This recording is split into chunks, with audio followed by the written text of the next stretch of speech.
Good morning, beautiful people. Good morning, good morning, good morning. Y'all know we are going to do it. We're going to do it. We're going to do it this morning. It's all about questions. I'm ready to answer some questions this morning.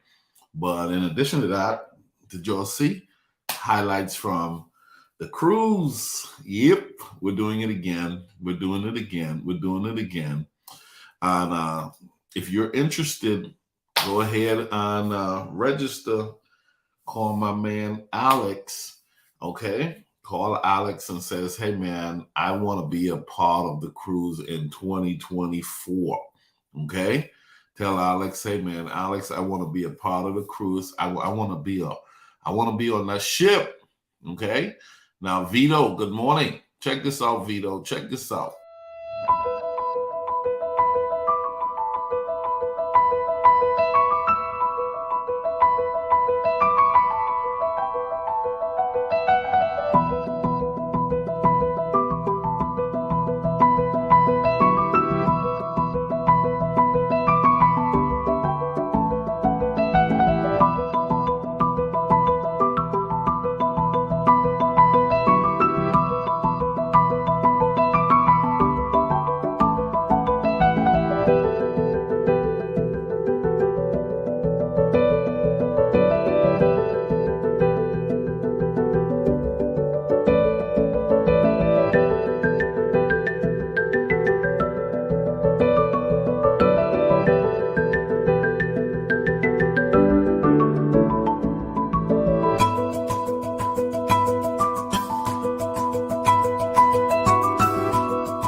That was definitely one for the record books, right?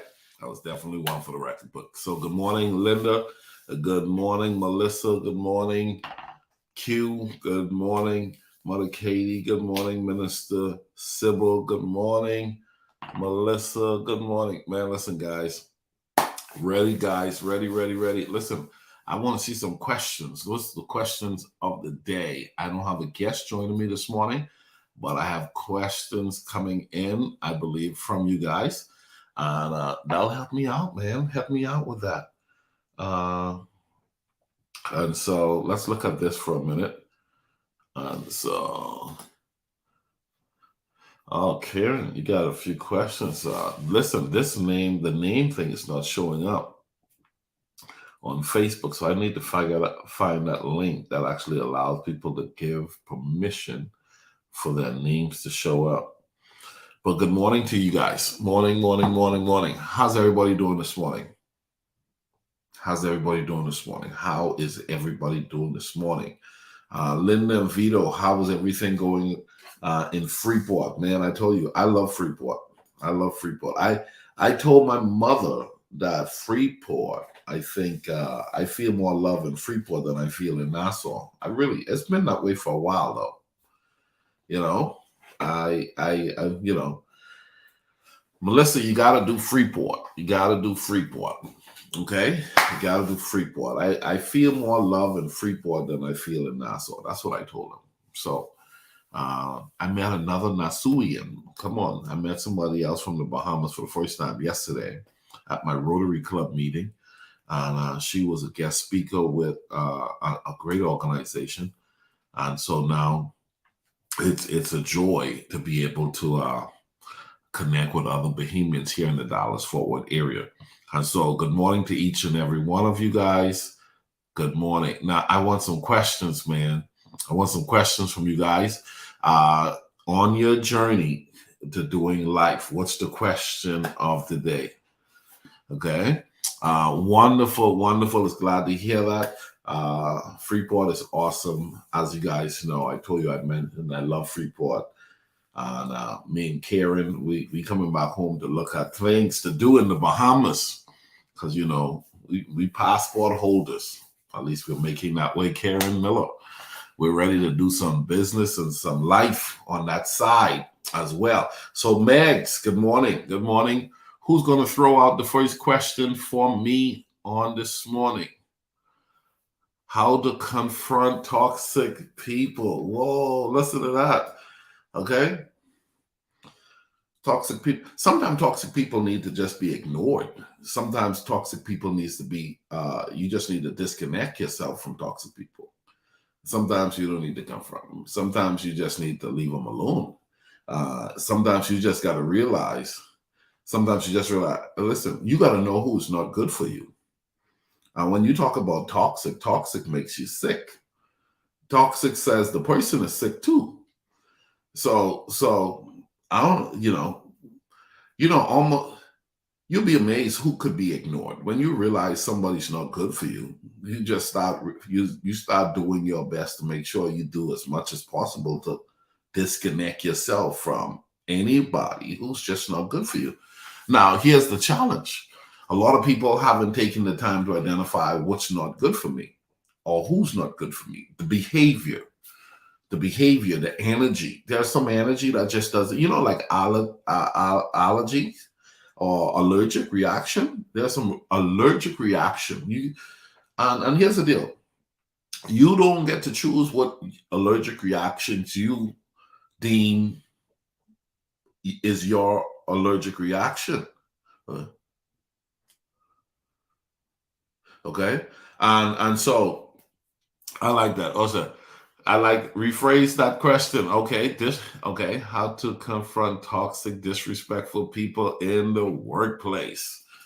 Like I said again, I still believe even if they're in the workplace, you got to figure out, okay, can I switch my job? Can they be fired? Can I fire them? Okay, you know how I'm going to deal with this person? Sometimes I may need to have to come to Jesus meeting. Everybody, let's come on, sit down at the table and what's going on with us, because indifferences, sometimes it's personality. Okay, people are different, but once again, allergic reaction. I think some people are like allergic reaction. You be like, oh my Lord, is there a peanut? Is there a peanut in the atmosphere? There's, argumentative people. How many of y'all like argumentative people? I don't like argumentative people. People who they like arguments. They like arguments. I don't like people like that. I can't do it. I can't do it. Argumentative people. These are people who want to snap at any given moment. They're just quick and ready to snap. And so just three things I would say. Number one, you could really have a come to Jesus meeting where if you're not the person in charge, ask the person in charge, hey, we need to just talk with this person all together and let's see how we can address that. That's number one. Number two, if you're the person in charge, maybe you may need to write them up and say, hey, you're starting to show to not be the kind of most healthiest person for this space. We may have to get rid of you. Or third thing is, I don't really like the energy of having to go to work in a space where the person is so toxic and the energy is so bad. I live in 2024. I can choose to change careers. I may want to leave. I don't want to be involved in a space like this. This is not good. This is not good for me. So I think you can look at that stuff and just really dive in. And those are all difficult because confrontational people, sometimes nobody want to have a come to Jesus meeting with them. But somebody needs to. If you're going to stay in the space, you got to figure out how to correct the space. How do we make the space healthy? Okay. So how do I make this space healthy when I like my job, but I don't like working with this person? Well, then pray about it too. Let me say that. Let me add that. Okay. Pray about it. Father God, in the name of Jesus, something's going on wrong with her or something's going on wrong with him. And I just need you to touch him, help him. And then some people just need some good love. Just some people need kindness. Boy, am I not adding on to this thing or what? Some people need kindness. Some people need attention. Some people haven't been given that before. Q, how important is someone else's perspective of it? Someone else's perspective. I think someone else's perspective of you is important because perspective matters, but I don't think it should get to the point where it causes us to lose who we are in trying to please everybody else. People are going to have their perspective of me. They're going to have their perspective of you. And so we should try to do our best to make sure that that's in line with who we believe we are. However, some people, You're never going to be their cup of tea. Okay? Some people you're never gonna be. Some people are gonna complain about Chick-fil-A. As celebrated as Chick-fil-A is, some people are gonna complain about Chick-fil-A. And so other people's perspective, if the person is twisted in their perspective, you can't do nothing to please them. If they're off, if they don't have a good, healthy position, you're just gonna have to pay attention to the fact that I'm not going to be able to please this particular client. I'm not going to be able to please this particular person. But my standard for living is healthy. My qualities and values are high. And my goal is to be the best person possible. Now, even in trying to be the best person possible, everybody's not going to be into you. And some people are going to misjudge you. Okay. And so, how important is someone else's perspective of you? It's important, but not so important that you lose yourself trying to get everybody on board of being okay with you, because everybody's not going to be okay with you. That right there is a game changer. When people understand everybody's not going to be okay with you, oh man, it changes everything. It changes so much, at least. Okay. Man, thank you guys. Y'all are on a roll this morning. Y'all are on a roll. Man, so grateful for you guys plugging in. Depend on the level of importance that they have in your life. That is so good, Brittany. So good, so good. Let's go to another question. What are some strategies you can use to be effective, and what mindset is needed? I wish I saw the name of that person who wrote that. But what are some of the strategies you can use to be effective? I think managing yourself. I think the word management moves you towards being effective. Management. Am I managing myself well? And so that's the thing. If you want to move towards, that's Miss Linda. Thank you so much, Miss Linda. Okay.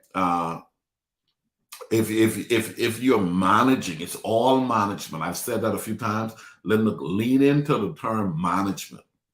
Here's what management has. Management has, yes, I can do that. Management has, no, I cannot do that. Management leans towards the understanding that I only have 24 hours within a day. Management understands that there is 168 hours within a week.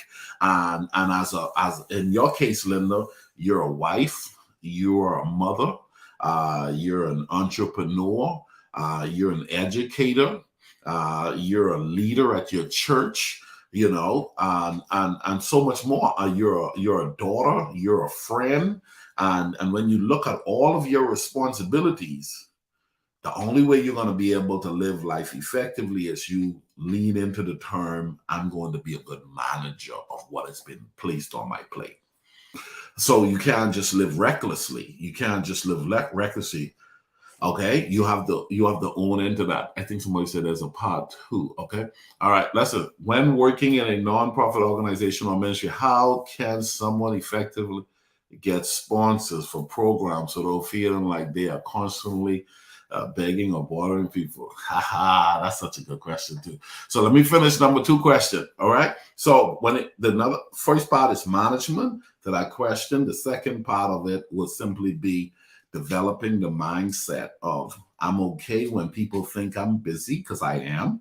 I'm okay when people say, oh, she's going to say no, because I will say no when it's not falling in line with what I'm about that week or that month. Mindset is that I've established myself to be okay, different than my family members, different than other people on the job, different than other people in culture or society. What mindset is needed? That particular mindset, the mindset that says, I'm okay with saying no. The term, watch this, you end up with the mindset that this term right here, you own this term. I'm okay with what decisions I'm having to make to manage me well. Versus, watch this, versus I feel bad for having said no. Oh, people are trying to make me feel bad. No. I'm managing me. I'm managing me to the best of my ability to ensure that I'm winning in all of the areas that I'm responsible for. But some people are not going to be okay with that, and that's okay. One of those things is you got to have the mindset. Some people are not going to be okay with how you manage yourself, and that's okay. Going back to part one of your question, when working for a nonprofit organization or ministry, how can someone effectively get sponsors from people without feeling? See, the whole thing is feeling. See, the Bible says you ask, you have not because you ask not. I think, okay, uh, I saw you, Brittany. I think it's important that you not be afraid to ask. Asking is your responsibility if you're raising funds. Now, somebody, oh, you're always asking. That's how you get funded. You ask. You ask creatively. I'm not begging, I'm asking. I will not have if I don't ask. And so the whole concept of feeling like that right there, you want to eliminate that, because the asker will receive. Seeking, you should find. Knocking, the door should be open. You see what I'm saying? And so you learn to just ask creatively. Now, what you want to do is, when I say creatively, you change your approach to make sure that you're not going, one, to the same people. Two, you identify people appreciation language or love language in regards to compensation.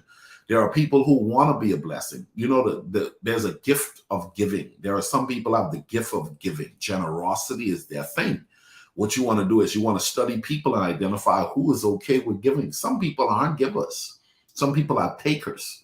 And so, be it as it may, you're on a mission. I'm on a mission. And you can share that. Share people. Let people know. Okay? The actor will receive. Correct. Learn to be okay with accepting the fact that you have a mission. And that mission demands that you ask or you solicit assistance.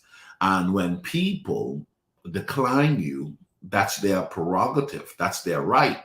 However, someone is going to assist you. So I was in a meeting a couple of days ago and I told them, be creative. You got 10 no's, then maybe you want to look at your bait that you're using. If you were fishing, you were fishing all day and nothing's biting, you may want to change your location. You may want to change your bait, but you're out here to catch fish. As in regards to raising funds, you're out there trying to make some money to help and establish a work with a ministry or an organization. Don't be afraid to ask for help. Now, there are some people who are going to be like, she's always asking for help. He's always asking for help. Yep, you're correct. For 25 years, I ran a nonprofit organization, and you're constantly soliciting. You're constantly looking for donors to assist you in your ministry or in your organization. Let's look for another question. Somebody else who has another question. Okay, Megs. Let's go for Megs. Megs says, as a pastor, aren't there some toxic people that you have to pastor? Yeah, there's some toxic people you have to pastor. But see, at the end of the day, there's a lot of level of ignoring. There's a lot of level of, this is how I'm going to respond. And if you want me to pastor you, if you want me to help you, then you're going to have to accept how I teach, how I help. Now, some people won't settle for that. Some people, if you're not healthy and I'm protecting myself by putting healthy parameters in place and boundaries in place, the toxic person won't like that. Well, I called you yesterday and you didn't call back. Well, you call after 5 and I don't respond after 5. I'm with my family. Well, you need to be able to answer the phone. I'm not going to answer that, because I'll go ahead and, John Wells, I'm going to tell it straight up. I'm 47 years old. I don't have to answer nothing, right? So, but there are some toxic people that you, as a pastor, having led and doing life with people, will have to somewhat deal with. I don't actually think you have to deal with anybody. So let me go back. Let me back forward that a little bit. I don't think you have to deal with anybody. I don't want to do it. I don't want to deal with you anymore. Oh, you have to deal with me. Oh, okay. Who told you I have to deal with you? I don't have to deal with you. Please don't set her an appointment with me no more. I don't want to meet with him no more. I don't want to meet with her no more. Well, she's going to leave. Bye. Don't let the door hit you on your way out. Listen, there are some people who cause you to grow ulcers. There are some people who cause you to get sick. There are some people at your very core, they're just not good for you. Okay? They're just not good for you. And you gotta man up, man. You gotta woman up and learn to be like, I can't do it. You know, I don't coach everybody. I don't coach. If you've been around me for a little while, you'll know I meet with a person a couple of times and I tell them straight up, I'm sorry, I can't help you. Oh, but I'll pay. I don't care. See, I'm not sold out, man. I'm not, you can't buy me. Okay. So you get to the point where you realize, there's no money you could put on the table. And so even with working in toxic environment, why not leave? This is 2023. We're going in 2024. If this environment isn't good for you, oh my goodness, I get headache walking into my work. I dread going to my office. I just hate my job. I just don't like the people I work with. Leave. Why are you still there? Okay. Oh my goodness, this person always comes to my office every week. Tell your reception, tell your assistant, I'm not going to do, sorry, I can't meet with you anymore. Okay. Do you know that there are some people, I was watching a document the other day about Walmart. There are people who are banned from certain Walmarts. Like, hey, they put a ban, they put a restriction. It's called a restraining order for a reason. Okay. Stay so far away from me. There's a reason for things like that. Stay so far away from me. Okay. And then if I can choose, I will stay so far away from you because you're not good for me. How many of y'all know that some people are just not good for you? Okay. You can't buy me. Karen, you cracking up. All right. I want some more questions, guys. Give me some questions. I'm loving this morning. Y'all on fire today. How do you address people that say to you, you are not qualified to do what you're doing? Oh man, how did you get access to ask me that? That's the first question I'm going to ask you, because who are you to ask me that? I'm doing it. Do you know how many people are praying? Watch this. You know how many people are praying to do what you're doing? You're doing it. And other people are praying, wanting to do it, and you're doing it, and somebody's telling you you're not qualified to do it. You're an idiot. How do you deal with them? You ignore them. Because watch me go and kill this giant. I am not a swordsman, and I don't have a shield, and I've not been trained for war. You get that, Mr. Simple? I have not been trained for war. But God, God has anointed me to go out there and kill this giant. And I'm going to kill this giant, and the king is going to be impressed, and my family is going to celebrate, and my name is going to be renowned for something others are saying I am not qualified for.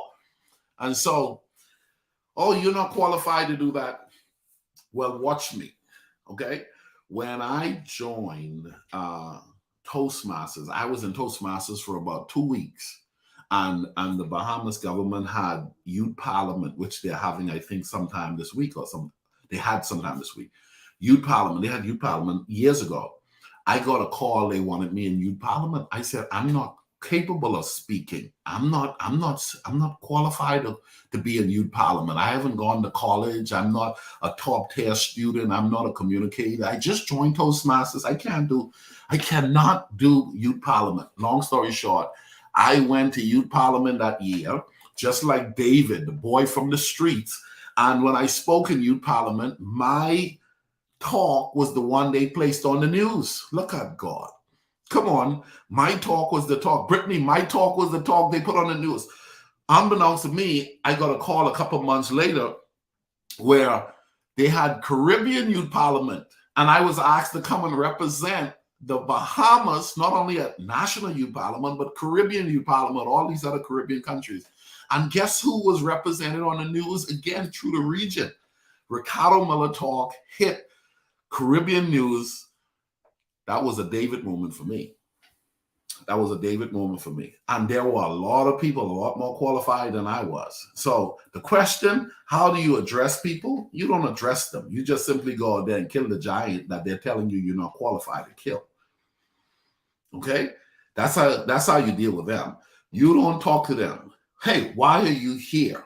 Why aren't you taking care of those dumb sheep? You're so nosy. How many of y'all know what that term means? You're so inquisitive. Why are you here? Well, I'm here because there's an issue. There's a giant that needs to be killed. And what I'm going to do is I'm going to kill that giant. But you're not qualified to kill a giant. Well, when I stepped out and you saw me on that stage, you could see God is with me. Ha, shat, ta, ta. Ah, come on, somebody. God is with me. Boy, how many of y'all know if God be for you, who can be against you? And so I would ignore people like that. Some people, they don't have the willpower. They don't have the confidence to raise their hands and say, I'll take on the giant. But they don't want you to go and tell the king, I'll take on the giant either. They want to stop you from raising your hands to do what they say you're not qualified to do, but you are willing to do it. And God is going to anoint you and allow you to have success in doing it. So let them be and keep moving forward. Oh, I love that question. Okay. All right, next question. Let's go. Okay. Why do people blame their past for decisions they are making today? Woo!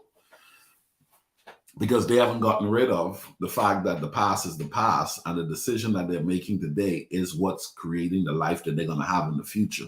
Some people are blaming, because they blame the past, but they don't realize today is a perfect day to begin again. So for those of you who are writing down and having a journaling experience, you know I write this. I'm a big believer of this statement. A new day is an opportunity to begin again, but some people haven't begun again. What a lot of people, what they've done is they've kept bringing the past into the present, and they keep ruining the present, and they are hindering themselves from a great future, because every time you get into a new day, you keep bringing the mess from the past into that day, and it hinders you from having the better day that you could have, or the better life that you can have. And so some people just have not taken the time to identify the scripture that says, forgetting those things that are behind, leaving them there, forgetting those things that are behind and pressing towards those things that are before. That's the reason why in my book, I love the declaration. The declaration is very clear. Let's look at the declaration. Okay, I got this declaration, and you look at the declaration and you start realizing, I was not born to be broke, sick, or frustrated. I am blessed in every area of my life. From this day forward, I will be the head and not the tail, above only and not but. Listen, you establish these principles, and then all of your past that doesn't align itself with this declaration, you shake that stuff off. You leave that alone. Okay, so leave the past in the past. The problem is, most people, they find some attachment to their past in sharing it with others to the detriment of their future. In other words, there's some people find glory in sharing their past, not realizing it's not helping them in continuously sharing the past the way they're sharing it. I share my past all the time, but I share it in the form of a testimony in my way up. In other words, this is who I was, this is what I did, and this is, look what God has done. But I'm not sharing my past as to, oh me, oh my, oh look what I had gone through. Okay, let's go through. Let's see if we got some more, guys. Let's go ahead. Next question: is it better to use all social media platform or to focus on one? Great question. Some people, I know people who focus on one. I know people who focus on two or three. And then there are others who try to do them all. If you're going to try to do them all, you better have some real major management skills and time to study them all. All of the social media platform has their own little twerks that's different, and it's their way. Okay, it's their way. And so to try to do all social media platforms is to take a lot of time. So what I would say is lean towards what's your dominant space of interest and your client's dominant space of interest. Meaning, some people say, man, most of my people are on Facebook. Or somebody might say, I know one or two of my clients, they got a very strong following on LinkedIn. They're not so much Facebook people. They're more LinkedIn and Twitter people. And then there are some people, hey man, I'm all YouTube and I'm all Instagram. Okay. Or in this case, I'm all Facebook and I'm all Instagram. Those are the two. They're related. They have a lot of their processes connected because they're owned by the same company. And so it's looking at what you feel as though will work best for your client. Instagram and Facebook are two gigantic entities that they can take all of your time. They can take all of your time. And so study what works best for you, for which you believe your clientels preside, where your people are for the most part. Okay, let's go to the last two questions. I'm going for the last two questions. Angela, good morning. So good to have you. Why do some people not make it to their destination of success? Woo! Great question. Great question. Here's the deal. I believe that a lot of people who don't make it to the top, they don't make it to their destination because they quit. They quit. Consistency is necessary to get to your destination of success. Consistency is necessary. The starting and stopping, even if you're doing the same thing you've always done, but you're starting and stopping in that, you're not getting a chance to build momentum. You're not getting a chance to build momentum. One of the things, if you've been watching me for a while, is the things that I do, I continue to do. All of my social media platforms that I post on, for the most part, every week, you're going to see something drop. It's consistently, I'm present. You're going to realize my virtual live morning sessions like these, consistently, I'm present. From the speaking side of things, from the community side of things, from the ministry side of things, I'm not in and out. That in and out thing is what will take you away from climbing and getting to your destination. I tell people it's better to just commit to once a week and be that way for 52 weeks than to show up once or one every day for 2 months and then disappear for 3 months and then come back in and then disappear and then come back in and then disappear, then come back in and then disappear. That right there is this right here. Okay, that right there is this right here. So what you want to do is you want to go ahead and commit to, okay, commit to. I have another question. What's the question? Okay, Melissa wrote a good question. Give us some tips on learning how to let stuff go, declutter. Oh, man, where's that question? Where's that? I like that question. Okay, good stuff. All right, some good tips. Listen, everything can stay. So have that mindset. Number one, everything can stay. Identify what's going to go, what's going to stay. I love the whole concept of an organized space. Okay, everybody should commit to having organized space. Let me tell you something. An organized space will help you to be more productive. An organized space will bring more peace and comfort to you. So everyone should have an organized space. How do you have an organized space? Everything has a place. That's a tip. Everything has a place. It'll help you to declutter. It'll help you to be a little bit more aligned with identifying what do I have too much of? And that's where you start getting rid of some things. So one of the things that I do is I've been trying, when I buy something that I've had a few of already, I try to get rid of a few the same time. Okay? I try to get rid of a few the same time. So everything has a place. So try to commit. Karen, try to commit to making sure everything is in its place. Okay? But then realize, here's the deal. You don't have to keep everything you've acquired. Okay, some of us have an attachment issues where once we get it, we want to keep it. And that's one of the things that causes clutter. And so what you want to do is declutter, start looking at what shoes I haven't worn in a long time, and chances I won't wear it again. What percentage of clothes in your closet you've been keeping, but you know you're not going to wear again? How much stuff in your garage you're allowing to just be there? Well, I'm going to consider having a garage sale. Just go ahead and put it in the donation box. Bless somebody with it. It's another form of giving. Okay, so a garage sale will bring you a couple dollars. And if you have an organized way to really have a good garage sale, hats off to you. But for a lot of people, they use that as an excuse to keep collecting stuff. And then even when they finish with the garage sale, if half of the stuff isn't sold, they put them right back in the garage. And so get rid of some stuff. Learn how to practice getting rid of some stuff. And then just make up in your mind, I want to live in an organized space. And things that are not being used and or utilized in this season of my life, I'm not going to just keep stocking up on them, but I'm going to figure out how to get rid of them. So even one of the things I'm learning to do is when I finish reading a book, I pass it on to bless somebody else. I'm not even just collecting books no more.